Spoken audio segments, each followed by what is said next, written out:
Dude, I'm invested in Bashar. I think Bashar al-Assad, the Lion of Kentucky, he would be a phenomenal VP pick. That's my top pick, even more than Pritzker, even though I do like Pritzker. Dude, Andy Bashar, bro, he's so goddamn white. I mean, chat, give me the photo. Give me the family photo. Send me the goddamn family photo, please. I don't want to just show you something about, like, you know, this person is young, he's vibrant, he's dynamic, and most importantly, he has my favorite quality in red state Democrats, which is that well, not this. He has my favorite quality in red state Democrats, which is where he doesn't back down when it comes to like that most Democrats would panic over. That story about trans people coming to the Capitol, the state Capitol, and him like taking photos with them, like the Satanist trans people or whatever. His response to that was beautiful. Okay, that energy is what is needed in the Democratic Party. Like, this is not a joke. Andy Bashar won twice in a very red state and campaigned on abortion rights while standing up for trans rights. He's perfect for this year and would be a great contrast to Trump and Vance. That is the Lion of Kentucky right there, folks. I'm telling you right now. Look at his family. First of all, God damn, dude, they are so white. It's like a flashbang. When you click on this photo, it's like it blinded half of my Zoomer audience. Governor Bashar on his re-election and vetoing anti-trans bills. All children are children of God.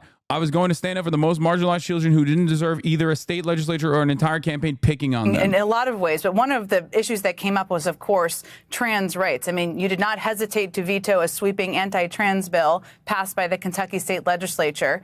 But your opponents still kind of came after.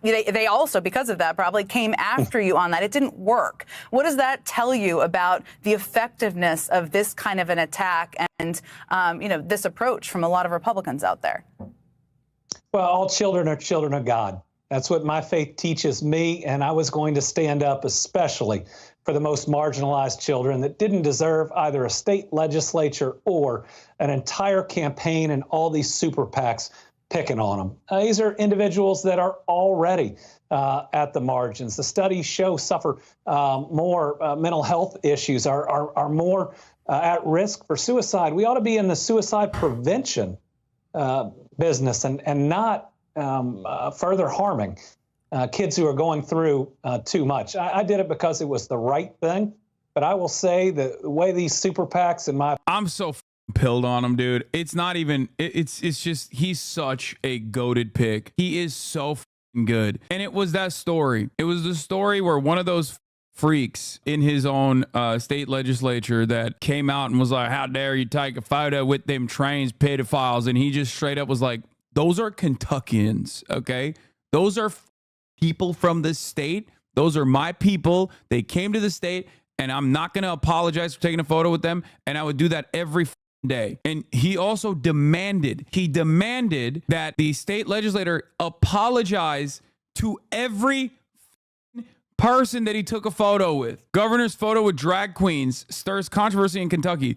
The Sisters of Perpetual Indulgence, an activist drag troupe, said the controversy has helped further their goal of passing a statewide non-discrimination law. Kentucky Governor Andy Bashar, a Democrat, made history last week when he became the first governor in a state to appear at a rally for a Louisville-based fairness campaign, upholding a campaign promise to support LGBTQ rights. Each year since 1999, when Kentucky's first ever non-discrimination ordinances were passed into law, the City Council of Louisville and Lexington, the fairness campaign has lobbied lawmakers to make such discrimination illegal statewide. Shouldn't we be picking someone who supports policies that would create long-term power for the labor movement and the left in general? What's his record on pushing organized labor power? For example, Pritzker got the dude, that's no. Pritzker is a phenomenal pick. You're absolutely right on that. I'm just saying, I really like him. I really like his energy. Like, for example, Pritzker got the right to collective bargaining in the Illinois Constitution. Social issues are important, but I don't think this is quite enough for me. I think that as the VP pick, it seems like Kamala Harris, at least in her track record, is like going to be as pro-labor as Biden, which I would say is like fairly pro-labor, if we're being honest. Perhaps even more pro-labor than Biden. Like, there is no indication to me that Kamala Harris is going to be anti-union or anti-labor in a way that like separates her from Joe Biden. Shapiro's terrible. Yes, we agree on that. The VP pick is going to be where the party goes next. Seems like we want the most left-wing person we can get, in my opinion. I agree. I love Pritzker. I would love a big boy ticket. The other reason why I really like Bashir or Bashar, whatever, however you say it. He's decent, I think, on labor, but beyond that, he dismantled the charter school efforts in Kentucky as governor and openly stood on business on that front as well. And like Pritzker is one, a billionaire. I like him a lot. He's very likable. His instincts are good. And I think more importantly, my turning moment on Pritzker was when he like tweeted that pro-trans thing that was like really goofy, but it was like obviously a bad thing to tweet, but it was so obvious that his heart was in the right place. It's so obvious to me that he is like the type of person that is genuinely earnest and is not like a political machine person. However, he's in Illinois. The reason why I like Bashar is that Kentucky is deep red and he sticks it to the Republicans. Maybe I'm being too much of a Democratic Party guy when I say this, but I think one of the things that I absolutely despise. Oh, it was this tweet. Yes, you found it. As a protest against Trump's rescinding protections for trans kids, everyone should use the other gender's bathroom today. Hashtag protect trans kids. Like, that's such a stupid thing to tweet out, but it's like so obvious that this was not focus grouped, polled, and tested, right? He fired that off himself. Okay, that's a genuine take. And I get the spirit of the take. I get the energy that he placed on it. And I like it. Was not being literal, but I think today and every day we should be standing up for all our kids. Hashtag resist Trump. So one of the reasons why I really like Bashar, I'm going to keep calling him Bashar. Please stop yelling at me. One of the reasons why I really like him is because, like I said, one of the aspects that's lost in the Democratic Party and rarely ever occurs is a red state Democrat, or any kind of Democrat really, that sticks it to the Republicans, but especially a red state Democrat. Red state Democrats are propped up for being ideologically fluid. And I hate that. I hate that. I despise that to the bottom of my soul. I despise it. It's cowardly. It's bad. It's not a good idea at all. And I despise it. He does not do that. And I think that's really important. I just do not trust Southern Democrats. They're usually anti-labor. I don't think Bashar is anti-labor. Let's see. I mean, he backed the UAW strike. He went to the picket line. He went to the picket, I'm pretty sure. Here's a post from him saying, unions are the backbone of our economy, helping our Kentucky workers' lives better, live better lives through promising careers. It was great to meet with the smart local 110 sheet metal workers to talk about the wins we're seeing and how we can work together to keep building on our progress. Here's how he is with the UAW. Unions have helped build our country and raise the standard of living and quality of life for workers. The fact that he's also anti-charter school is huge. Like that is probably an even bigger indication that he is pro-labor, because we all know that like the real reason for charter schools, aside from segregating schools, is specifically to abolish teachers' unions in this country at a time when, you know, they're already diminished. As Attorney General, he spoke out against right to work, and he's phenomenally popular. One of the most popular governors, and that's from the Kentucky State AFL-CIO. Like I said, these are the reasons why I am Bashar pilled. Here's the AFL-CIO also writing in 2023 November. If we don't have Bashar back in there, we won't have a firewall anymore. I'm so scared that they're gonna go with Pete Buttigieg, though. Now that's a motherfucker who's not pro-labor. He doesn't have the instinct. He only fights in a way that appeals to liberals. He's just he is basically our JD Vance. He's got more charisma than JD Vance, but that's not saying much because JD Vance is like a Donald Trump Jr. style pick. That would be terrible. Do you remember on the picket line? He sounded like a strikebreaker spy. I know. That's what I'm saying. I mean, he's a McKenzie guy. No shot. No shot. Even though he can stand on the side deal that he cut as labor, or not as labor, as transportation secretary with the railroad companies, that the railroad unions were pretty positive on overall. It wasn't the best deal, but it wasn't the best deal, but it definitely wasn't bad. And it was, you know, broadly popular by the railroad unions. He could say that, but even then, I don't trust him at all. If he didn't have a hostile supermajority in Kentucky legislature, do you think he'd be as gung-ho about his leftist policies?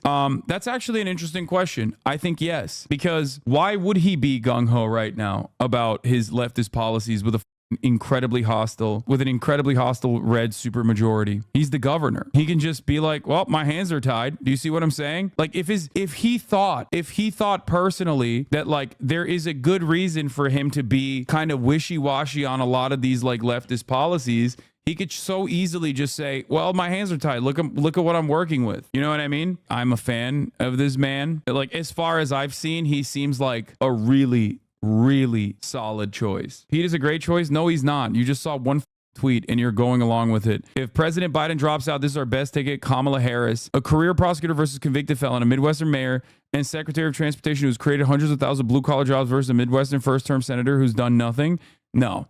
Bashar absolutely destroys Pete Buttigieg. Pete Buttigieg doesn't read as like a Midwesterner anyway. He reads in the same exact way that JD Vance reads, a liberal institutionalist. Like, I don't even care. Like, people will say, oh, well, also Pete's gay. And there's already a woman, a black and Indian woman on the ticket. So we need like a heterosexual white guy, like a really white guy, right? That's not even a thing for Pete, I don't think. Pete doesn't even read as gay. Let's be real. I mean, they'll say like homophobic shit to him, but like, that's not even a question. My criticisms of Pete Buttigieg come from the fact that even from like a vibes-based attitude, I think he reads as like a smug liberal. He doesn't have like he doesn't have like good retail politician instincts at all. Biden, at least at his best, was a solid retail politics guy.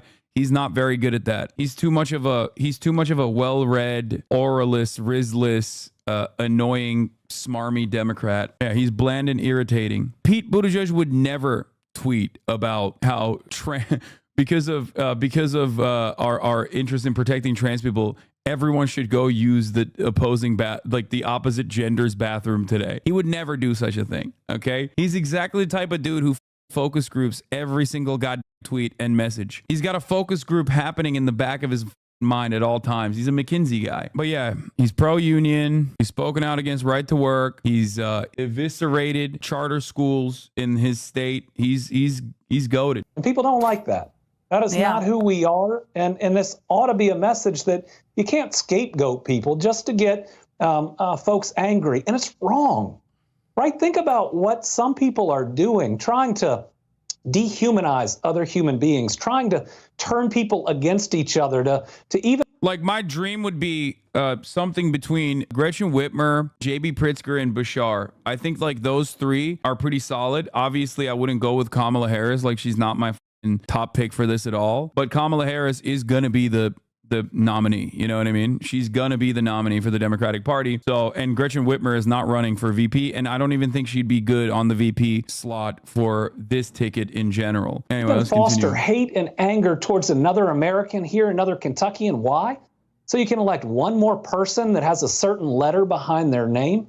Listen, this can't be right and left. Some things have to be basic right and wrong, and we've got to get our politics back to where we ask the basic question of right and wrong. There's got to be limits. I mean, this can't be a ruleless type of game because it's so much more than a game. Ask any of these kids. This is him talking about running on and winning on a pro-trans message in Kentucky, okay? And like in 2023, he was voted as one of the most popular governors in the country, okay? And joining us now is the Democratic governor of the state of Kentucky, Andy Beshear. Governor, thanks for being with us. First, your reaction to the news that came down yesterday of President Biden stepping. You will get a better understanding of why I like him, and I'm gonna be glazing him up again, by the way, from this point out. Aside, and secondly, do you endorse Kamala Harris at the top of the ticket? Well, thank you for having me this morning. I'm excited to fully endorse Vice President Harris as for the next president of the United States. The vice president is smart and strong, which will make her a good president. But she's also kind and has empathy, which can make her a great president. And the contrast between her and those running on the other side couldn't be clearer. J.D. Vance calls pregnancy arising from rape inconvenient. No, it's just plain wrong. He suggests that women should stay in abusive relationships. Listen, a domestic abuser isn't a man, he's a monster, and no one should support anyone having to stay in those relationships. So the vice president is ready. She has my full endorsement. I'm going to do everything I can to support her. All right. Does he have the charisma for the job? Yes. Yes, I do think so. Dude, he's Wonder Bread. He's white as hell. He even has a twang, okay? But more importantly, he's one of the most popular governors in the country in a deep red state like Kentucky. He's got twang. He's got swag. He fights. He fights hard for things that he believes. How do you think Bashar would do in a debate against J.D. Vance? I think he'd cook him. I think he would absolutely cook him. So, Governor, would you then be open to the possibility of being a running mate to Vice President Harris? Yeah. Well, let me first say I love my job. I love serving the people of Kentucky. The only way I would consider something other than this current job is if I believed I could further help my people and to help this country. I also think, whether I'm asked for that or not, that it's important to be out there, contrasting the vice president and those that she is running against. So as vice president, you undoubtedly would be able to help your own people. So are you at least open to the possibility of being a running mate to Vice President Harris? Well, I think if somebody calls you on that, what you do is at least listen. And I want the American people to know what a Kentuckian is and what they look like, because let me just tell you that J.D. Vance ain't from here. The nerve that he has to call the people of Kentucky, of Eastern Kentucky, lazy. Listen, these are the hardworking coal miners that powered the Industrial Revolution, that created the strongest middle class the world has ever seen, powered us through 2 world wars. Yeah, that's why he's great as a perfect counter for Vance. And I hope they see that. He's a real one. He's the guy. He's the method. He's the movement. I think he's the best possible guy. I really like Pritzker as well. But the major reason why I like him is because he's not in Illinois. He's in Kentucky. And at a time when so many Democrats in the Democratic Party that are in red states behave like cowardly Joe Manchin stereotypes, he breaks that mold and never stands down, never compromises on his perspective, especially when it comes to the endless, relentless attacks against some of the most marginalized Kentuckians. I really like that. So they won't pick him? No, I think they could. I think they would. And the reason why I think so is because he also hits the optics angle really well. He is one of the most popular governors in the country in Kentucky. So, Governor, you've been able to win an election there in a state that overwhelmingly went for Donald Trump. So with that in mind, what should some of the messages be from the Democratic ticket going forward, whether you're on it or not, as it tries to paint this contrast with Donald Trump? Well, what we've got to do is have a message for everyone. What we see from former President Trump are division and trying to rile one group up against others. My faith tells me that's wrong. Golden Rule says we love our neighbor as ourselves. Hallelujah, baby. He said, my fate tells me that's wrong. Dude, anytime somebody's like, yo, what about this guy? I just want to show them his family photo, his Merry Christmas photo. That's like a flashbang grenade. Okay. This dude is a faith build. He is the whitest motherfucker out there. He's got a Southern twang. He is OP. Okay. Self and the parable of the Good Samaritan says everyone is our neighbor. So how about a unifying message that can bring people together and move us past this boiling point in our country?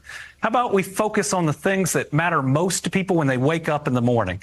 Because when people wake up in the morning, they're thinking about their job and whether they make enough money to support their family. They're thinking about their next doctor's appointment for themselves. By the way, another thing you have to remember, he's not even doing the bullshit calls for unity that Democrats love doing or bipartisanship. He's literally saying, we got to focus on shit that matters for everyday Americans. None of this fake chaos and division caused by the Republicans. He's hitting Republicans. He's calling them out for culture war talking points. And he's basically bringing it back to policies. This is what you hear from the likes of Bernie Sanders. This is also part of the reason why Bernie Sanders, for the 600 years that he's been in office, has seen as like broadly popular and real, like earnest. He's doing that right now. This conversation is phenomenal. It's not a fake call for bipartisanships. It's not a fake call for Republicans to be a stronger party. It's not even fucking calling the question at the top of the hour ad break and trying to unify against it at the top of the hour by saying, hey, listen, if you don't want to see those ads, just like the rest of the community, all you need to do is subscribe. He reads as wholesome, very Christian. I'm telling you, he would be cooking, okay? He went on a pro-trans message in Kentucky twice. Pro-abortion and pro-trans. And he's popular. Like, you don't understand what that means. themselves, their parents, their kids. They're thinking about the roads and bridges they're going to drive on that day. They're thinking about the public safety in their community, and they're thinking about the school they're dropping their kids off at. That's what most people worry about. And if we can't satisfy that, they don't get to whatever the issue of the day is in Washington, D.C. Pro-union, anti-charter school, pro-LGBTQ rights, uncompromising, insanely Southern. He's perfect. Is it important in this moment to cross the aisle even, to really make this about the future of our democracy as we know it? Whether it be George W. Bush or military leaders along with the Obamas and the Clintons, how much, Governor, is at stake in this election? Well, a lot is at stake. And let me say it's always important to cross the aisle because those are our neighbors. Those are our friends. And we can't let ourselves become so divided because we checked a box that said D or R when all of us are unique. We're made up of the experiences of our lives, and we have different views, even if we're a member of a same party. And so we've got to make sure that we have that dialogue, and we've got to give people the ability, the permission to vote for whoever they think is going to be the best candidate. Mm-hmm. You know, partisanship is now everywhere. From the car you drive to the beer you drink, you're supposed to pick a side. And we just... Oh, I'm gonna nut. I'm gonna nut. I'm gonna nut. I'm gonna nut. Oh, he even brought the beer. Oh, my God. He's doing the Bud Light memes. Oh, my God. I'm nutting. Oh, if I'm in Kentucky, I'm like, that's right. That's my goddamn governor, man. He's right about that. What has become of this goddamn country?